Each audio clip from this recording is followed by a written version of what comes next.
America great again. What kind of a country do we want to have? The truth of my life disproves their lie. I think climate change is real. We need to be able to have that policy debate. This cycle's crop of GOPers are proposing to slash a host of departments, ranging from education to the Internal Revenue Service. The concept is embedded within conservative small group government principles. The departments rarely get canned even when a Republican wins.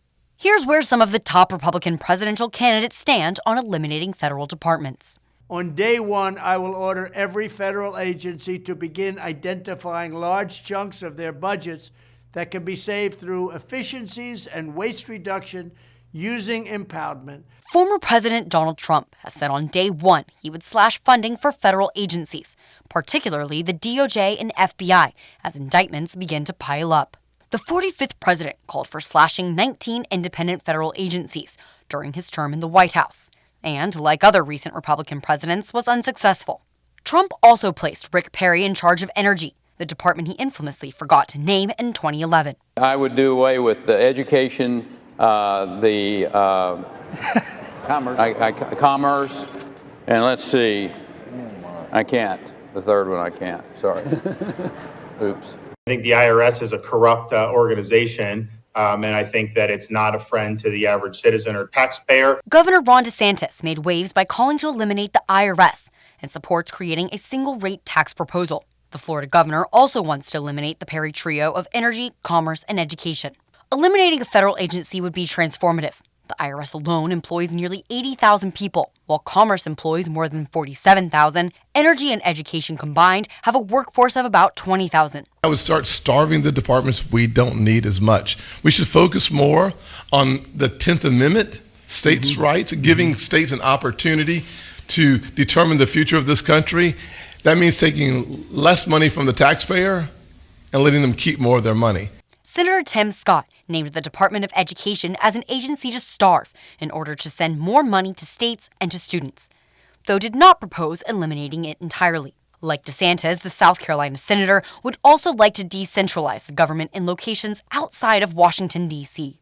I would literally take the EPA and send it to Alabama or to another state. I would take the FDA and send it to maybe Maryland or Virginia or beyond. I would actually break up this monopoly of Washington being the location, the epicenter. I would send a team into every single agency and tell them to cut regulations, cut bureaucracy, take out any people that are problems in there. Former South Carolina Governor Nikki Haley has outlined more generalized plans to cut waste and spending from federal agencies, without taking the axe to any individual department. And make sure that we go back to where people who work in agencies can only serve 5 years in one job. They have to rotate into other jobs. A 5-year rotation policy would prevent decades-long bureaucratic tenures like that of Anthony Fauci. We will eliminate the FBI.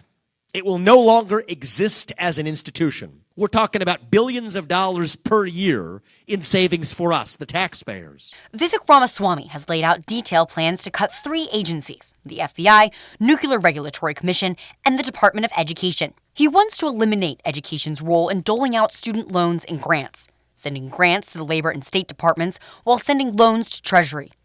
When it comes to the FBI, he wants to cut half of their 30,000 jobs. Those who stay would be reassigned to 7 different existing agencies. 15,000 of them that are agents doing real work on the front lines. We will reorganize them to the U.S. Marshals, to the Drug Enforcement Agency, to the Financial Crimes Enforcement Network, agencies that have not been politicized. Like others, he'd also send some of the department's money to the states.